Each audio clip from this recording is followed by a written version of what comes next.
प्रिय विद्यार्थियों, सादर नमस्कार।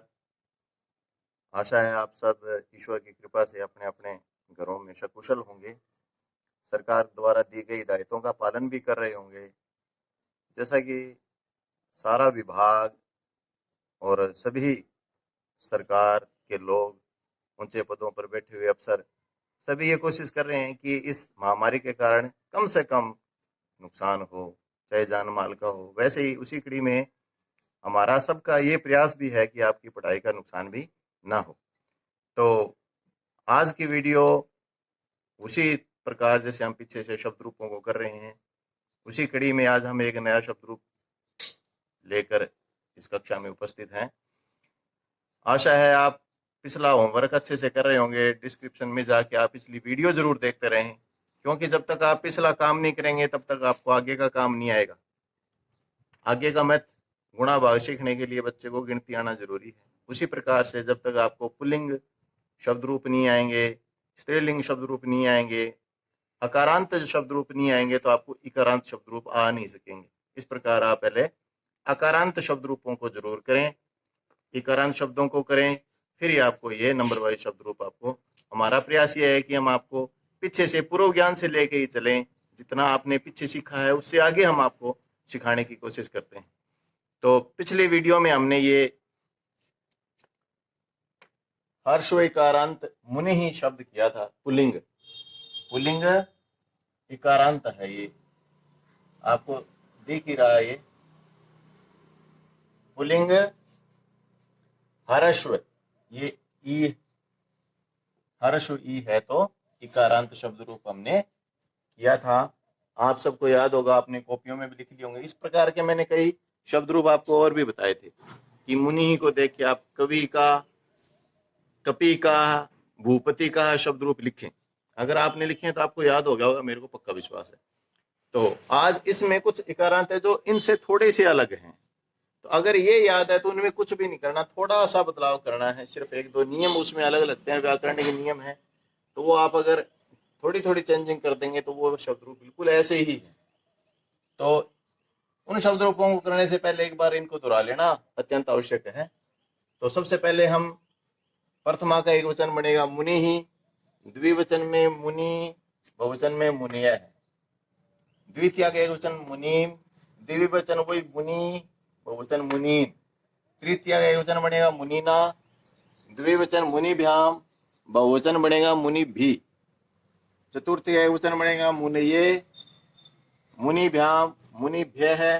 पंचमी का एक वचन बनेगा मुने है, फिर मुनिभ्याम मुनिभ्य। षष्ठी में भी वही मुने है, द्विवचन में मुन्यो हो, बहुवचन में मुनिनाम। सप्तमी का एक वचन बनेगा मुनऊ, द्विवचन वही मुन्यो हो और बहुवचन में बनेगा मुनिषु।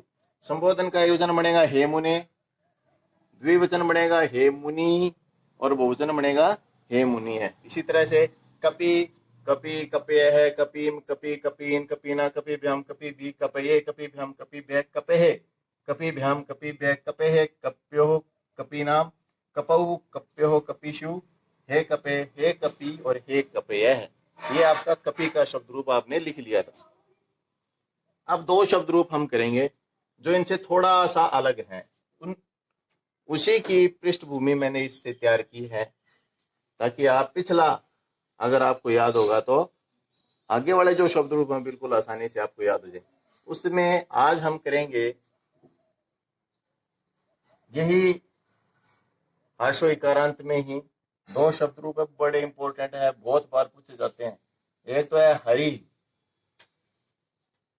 हरि करोगे तो दूसरा रवि ही अपने आप हो जाएगा, रवि ही। तो मेरी बार बार आपको यही सलाह है कि आप पहले पिछला शब्द रूप करें, उसके बाद इनको लिखें। अब देखो इसमें भी कुछ नहीं करना, हरि ही, बस वही सेम टू सेम, हरि वही हरिय है। आप ये सारा बना लेना, बस दो बदलाव कर देने आपने। हरीम हरि ही हरीन, एक तो यहां आएगा हरिणा, ये बदलाव है। ना नहीं आएगा, अणे आएगा, अणे, न की जगह अण, न के स्थान पर अणे आएगा, हरिणा। हरिभ्याम हरि भी ही, हरिये हरिभ्याम हरिभ्य हरे, हरिभ्याम हरिभ्य हरे हरियो। इसको थोड़ा सा बच्चा लिखने में गलती कर देता है या कई बार कंफ्यूज हो जाता है कि क्या आएगा, ये आएगा हरियो। और एक ये बहुवचन हरि नाम, बस ये मेन बदलाव यही है, अणे आएगा यहाँ में, बाकी कुछ नहीं है, बिल्कुल सेम टू सेम है। हरऊ, हे हरे, बाकी आप अपने आप लिख सकोगे हरीशु। देखो बिल्कुल आसान है। अगर जिस बच्चे ने मुनि ही का शब्द रूप किया है उसके लिए हरि शब्द रूप करना कोई मुश्किल नहीं है। दो बड़े बदलाव जो मैं बता देता हूं।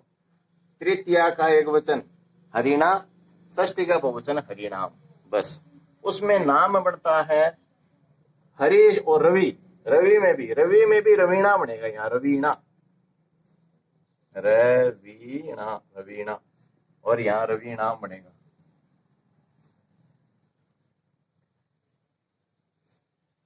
रवि नाम।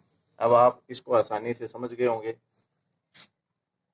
ये रव्यो, ये बने। ये छोटे छोटे बदलाव आप करें। आप पिछला शब्द रूप कवि का याद रखें और रवि ही और हरि ही अपने आप आपको याद हो जाएगा। लिखने का अभ्यास करें बारंबार। मैं आपको हर बार ही कहता हूं कि आप ज्यादा से ज्यादा लिखें। लिखने से आपकी लिखाई साफ होगी, आपको कॉन्फिडेंस आएगा और आपको अपने आप ही ये विश्वास होगा, आप कंफ्यूज नहीं होगे कि हरियो कैसे लिखा जाता है। नहीं तो क्या होता है कि बच्चा षष्ठी के द्विवचन में, तृतीया के एक वचन में कंफ्यूज हो जाता है, इसी प्रकार प्रथमा के बहुवचन में भी बच्चा कंफ्यूज हो जाता है। तो आप इसको बार बार लिखें, बार बार लिखें। अब आप आज वीडियो को रोक के आराम से बीच में से मुनि का शब्द रूप लिखने के बाद हरि का लिखने की कोशिश करें और हरि का लिखने के बाद आप रवि ही का शब्द रूप लिखने की कोशिश करें। आप इसको लिखो, जो गलतियां हुई उनको दो दो बार, तीन तीन बार लिखें, तो आपको ये पूरा शब्द रूप याद हो जाएगा। बिल्कुल आसान है। एक शब्द रूप याद होने के बाद आपको 6-6 7 7 शब्द रूप याद हो जाते हैं। बदलाव करना है थोड़ा सा, वो भी कुछ एक में, सब में नहीं करना पड़ता। जैसे आपने शब्द रूप रवि का किया, कपि का आपको अपने आप याद हो गया। इसी प्रकार आपने आज हरि का किया तो रवि का अपने आप याद हो गया। मेन बदलाव आपको पता है, तृतीया का एक वचन रवीणा करना है, षष्ठी का बहुवचन रवीणाम करना है, ऐसी हरिणा और हरिणाम करना है। अब आपने आज ये बताना है कि ये जो मैं आपको कुछ एक शब्द रूप यहाँ दे रहा हूँ कि ये कहाँ कहाँ बनते हैं। आपने बताना है कि हरिय है कहाँ बनता है, एक आपने बताना है कि हरिशु कहाँ बनता है, एक आपने बताना है कि रव्योह कहाँ बनता है, एक आपने बताना है रवीणाम कहाँ बनता है, एक पिछले शब्द रूप में से मैं आपको पूछूंगा कि आप बताएं कवि कहाँ बनता है, और एक आप बताएं कि कपेह कहाँ बनता है। ये छोटा सा टेस्ट आप करें, अपने घरों में रहें, स्वस्थ रहें, ईश्वर आपको दीर्घायु करे, इसी आशा के साथ बहुत बहुत